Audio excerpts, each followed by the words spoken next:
Hola, muy buenos días y bienvenidos a IPG Patsala de Español. Estamos en el módulo 25 del paper 11 que se titula Carmen Laforet.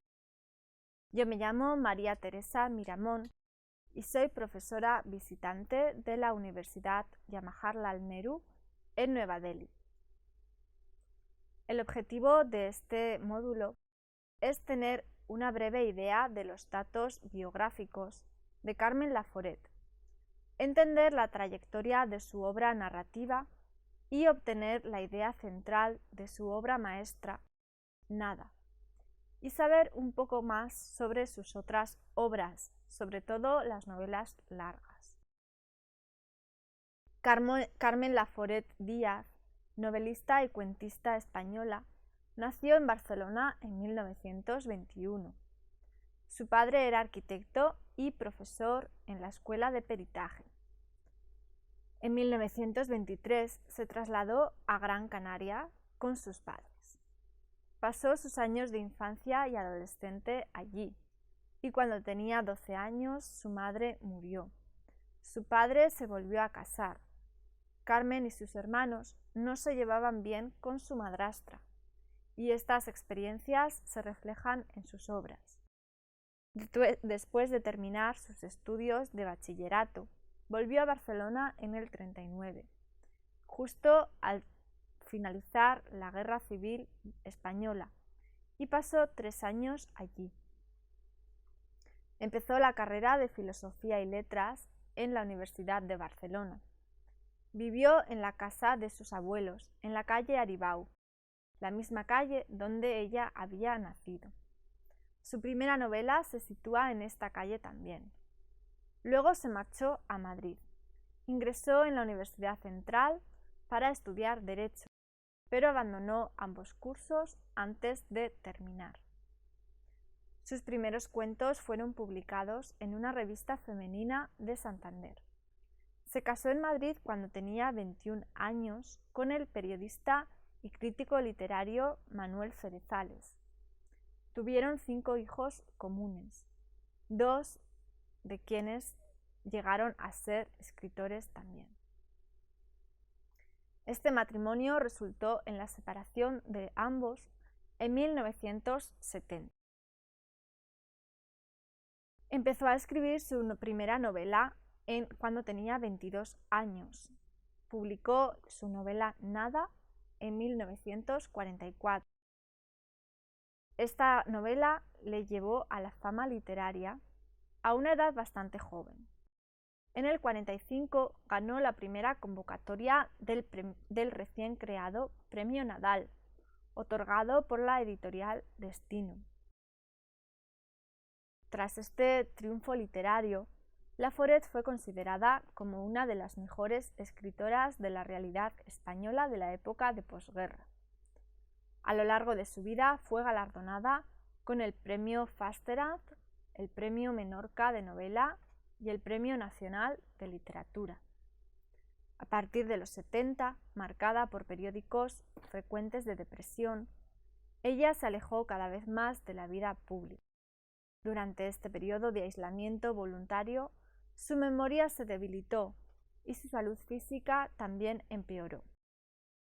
Sufrió de la enfermedad de Alzheimer por más de una década, hasta que falleció en febrero de 2004 en Madrid. Sobre sus obras y su estilo. Por lo general, sus obras siguen la misma corriente literaria de existencialismo. El tema se centra en las miserias de la vida humana. Los personajes tienen que residir en un mundo hostil y sofocante, en el que rige la violencia y la agresividad. Las protagonistas, a lo largo de su lucha por salvarse de este ambiente asfixiante, terminan por estar desencantadas. La confusión de vivir, la violencia y las relaciones conflictivas que tienen que enfrentar las dejan desilusionadas. Su estilo es muy directo, utilizando frases claras y cortas. Su vida temprana se marca por una intensidad y sigue un ritmo apasionado, con un estilo lleno de vigor, con un lenguaje muy expresivo. Está claro su talento inconformista. En sus primeras 3 novelas largas es palpable la presencia de la autora misma a través de sus protagonistas femeninas. Moldea sus vivencias personales en sus creaciones narrativas. Recurre al ambiente vivido para formular el argumento y la trama. Hay presencia de una serie de situaciones que se ven repetidas. En el 44, en unos pocos meses, escribió su novela Nada, y el éxito espectacular de esta obra marcaría su carrera de escritora. Laforet no ha sido una escritora tan prolífica, y la irrupción espléndida de esta primera obra fue seguida por un silencio absoluto de 3 años.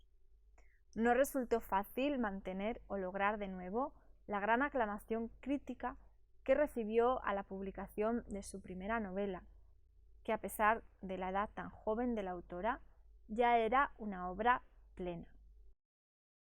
Logró publicar un total de 5 novelas, 7 novelas cortas, 22 cuentos, narraciones de viaje y muchos artículos para periódicos y revistas.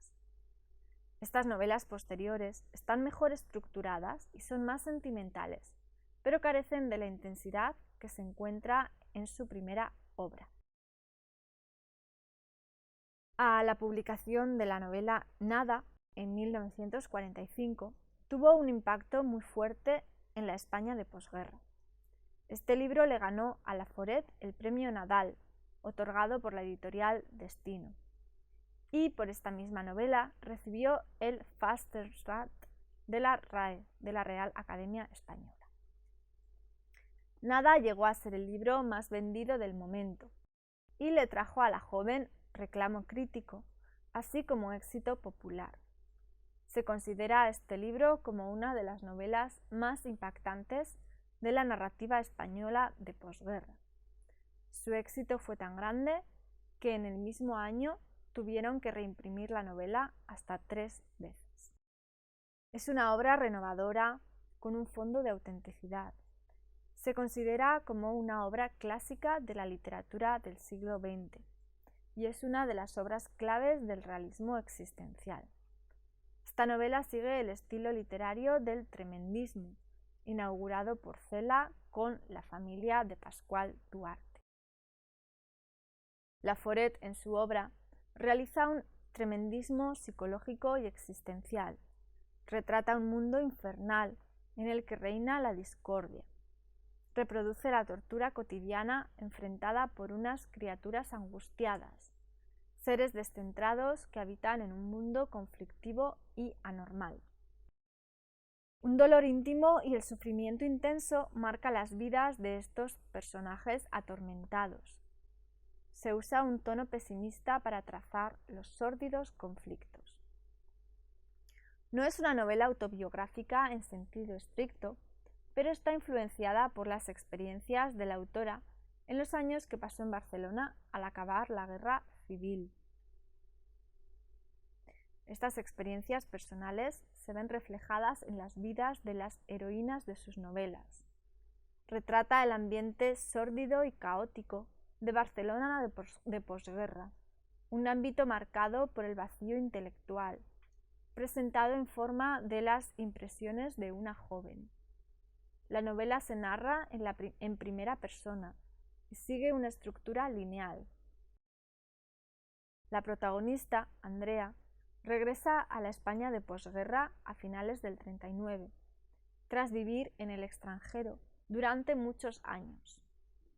Andrea se marcha a Barcelona para estudiar y se instala con unos familiares en la calle Aribó.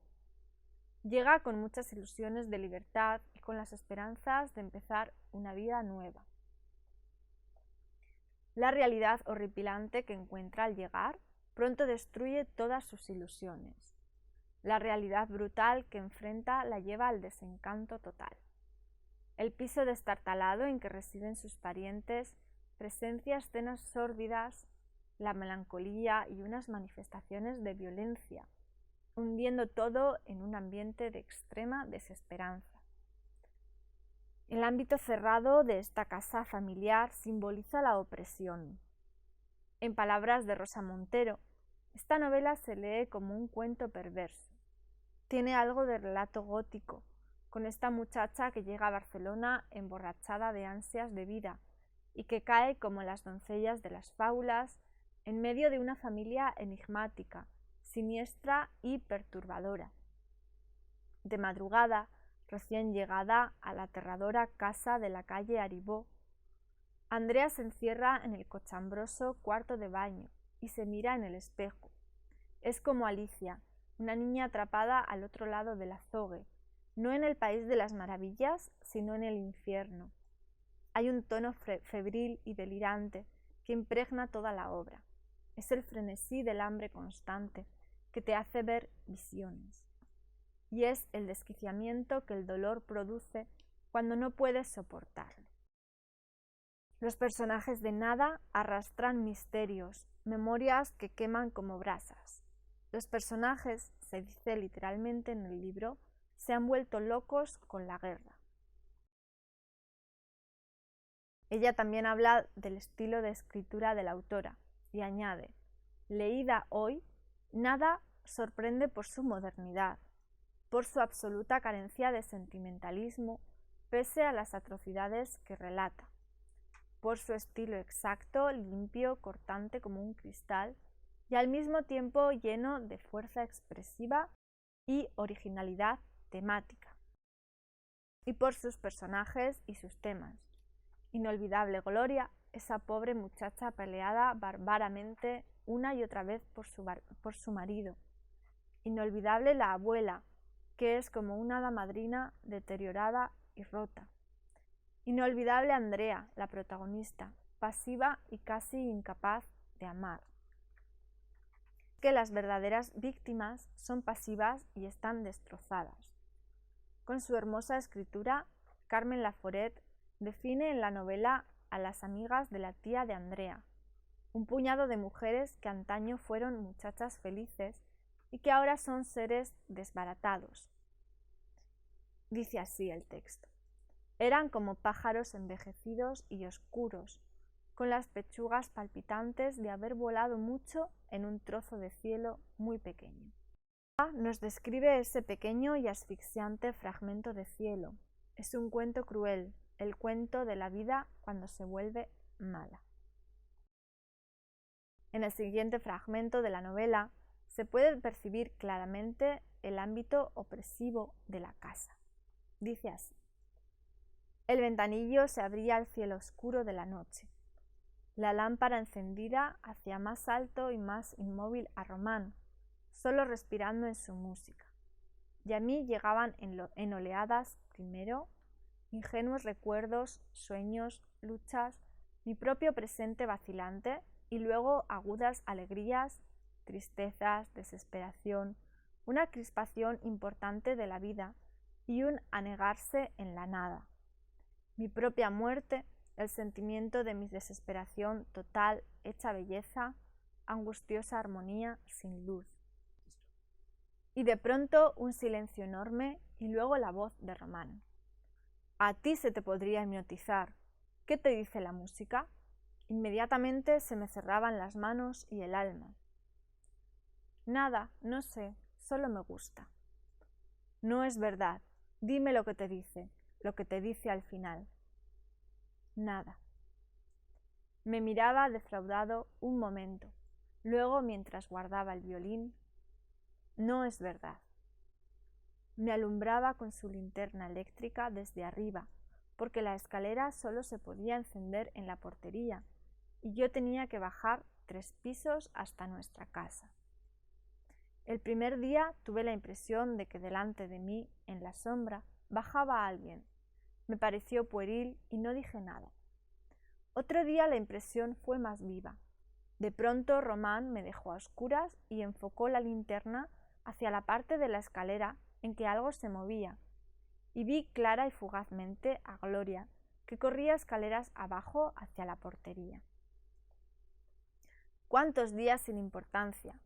Los días sin importancia que habían transcurrido desde mi llegada me pesaban encima, cuando arrastraba los pies al volver de la universidad. Me pesaban como una cuadrada piedra gris en el cerebro. El tiempo era húmedo y aquella mañana tenía olor a nubes y a neumáticos mojados. Las hojas lacias y amarillentas caían en una lenta lluvia desde los árboles.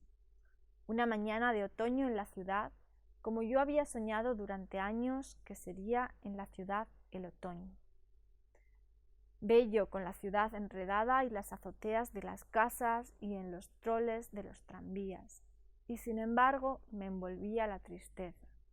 Tenía ganas de apoyarme contra una pared con la cabeza entre los brazos, volver la espalda al todo y cerrar los ojos.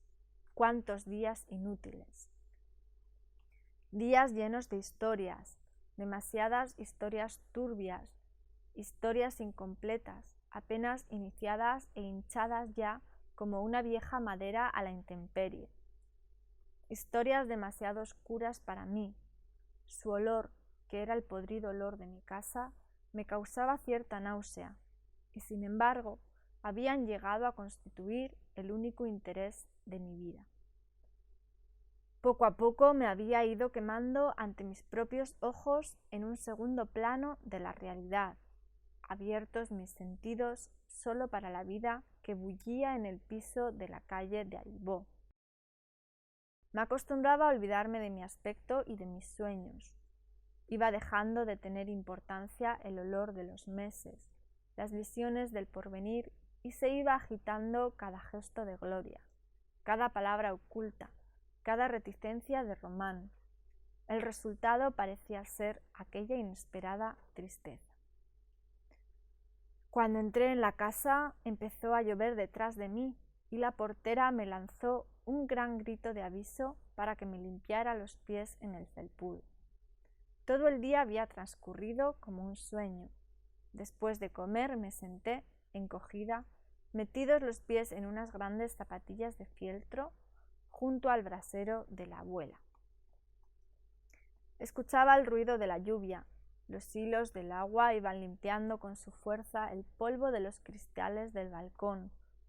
Primero habían formado una capa pegajosa de cieno, ahora las gotas resbalaban libremente por la superficie brillante y gris. No tenía ganas de moverme ni de hacer nada, y por primera vez eché de menos uno de aquellos cigarrillos de Román. La abuelita vino a hacerme compañía. Vi que trataba de coser con sus torpes y temblorosas manos un trajecito de niño. Gloria llegó un rato después y empezó a charlar, con las manos cruzadas bajo la nuca. La abuelita hablaba también, como siempre, de los mismos temas. Eran hechos recientes de la pasada guerra y antiguos de muchos años atrás, cuando sus hijos eran niños. En mi cabeza, un poco dolorida, se mezclaban las voces en una cantinela con fondo de lluvia y me adormecían. Bien, este ha sido un fragmento de Nada, donde hemos podido ver todas las características mencionadas. Ahora vamos a pasar a hablar de otro libro que se llama La isla y los demonios y la mujer nueva. En 1952, 7 años después de la primera novela, Nada, apareció su segunda novela, La isla y los demonios. Esta novela cuenta la historia de una adolescente, Marta Camino. Se basa en sus propias experiencias juveniles en las Palmas de Gran Canaria, pues es de algún modo una precuela a su primera obra, Nada. Esta obra se narra en tercera persona. Las rencillas y egoísmos presentes en la atmósfera familiar llevan a un desencanto total. La novela termina con la huida de la protagonista hacia espacios más abiertos. Las tensiones generadas por los adultos en sus relaciones y las pasiones desordenadas de los personajes forman el eje central de la obra. En el 55 fue publicada su obra La mujer nueva. La historia se basa en las experiencias religiosas de la autora, quien se convirtió al catolicismo en el 51, tras varios años de agnosticismo. Cuenta la aventura espiritual de Paulina, la protagonista, y su conversión al catolicismo. La novela traza la línea del redescubrimiento de la fe por una mujer cosmopolita. Paulina, mujer cultivada e independiente, rompe con el pasado para atravesar el camino de la purificación. Gracias a esta obra, Laforet ganó el Premio Menorca de Novela en el 55 y el Premio Nacional de Literatura en el 56. La trilogía Tres pasos fuera del tiempo. Publicó en 1963 La Insolación, la primera parte de una trilogía titulada Tres pasos fuera del tiempo. No llegó a terminar esta trilogía, que trazaría 3 momentos de la vida de Martín Soto. Esta primera parte delinea la adolescencia del protagonista. La segunda parte vio la luz bajo el título Al volver la esquina, publicada póstumamente en 2004. No se publicó la tercera parte, que se habría llamado Jaque Mate.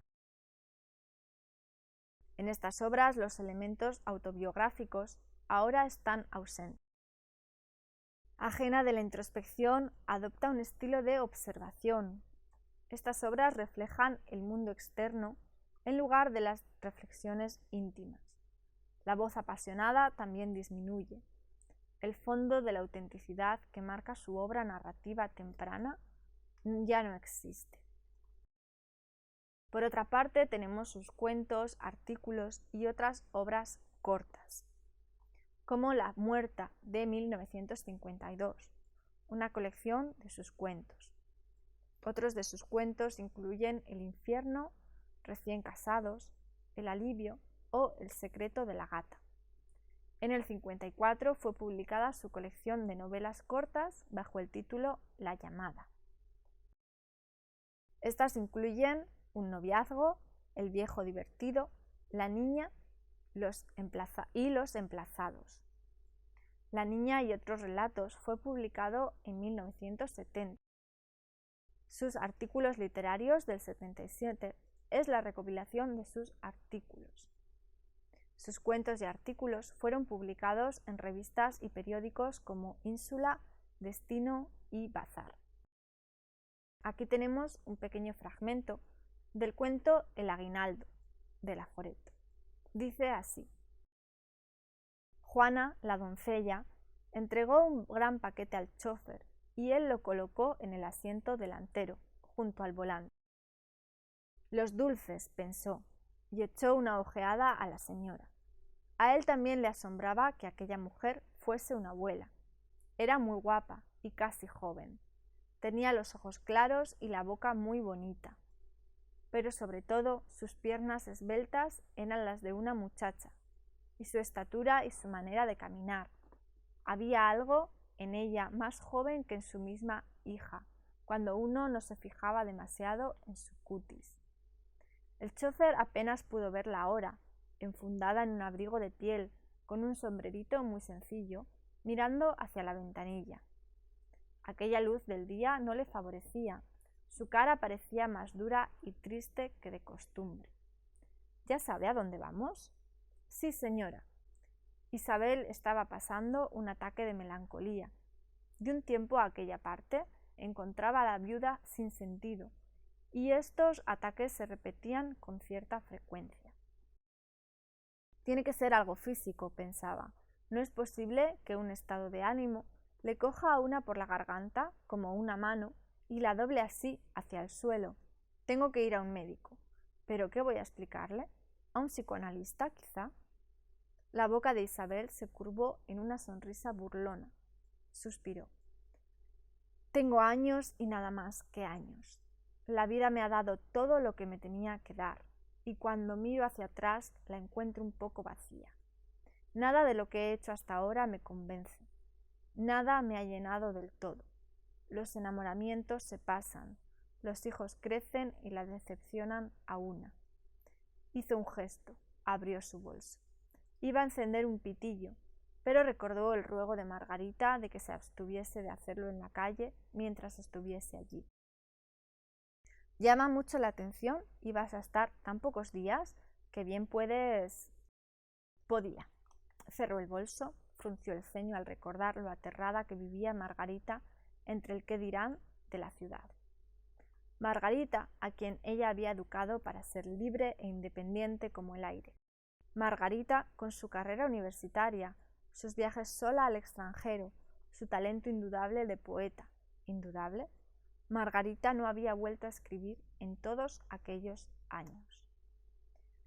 Sin embargo, Isabel se preciaba de buena crítica y sabía que su hija tenía aquel don.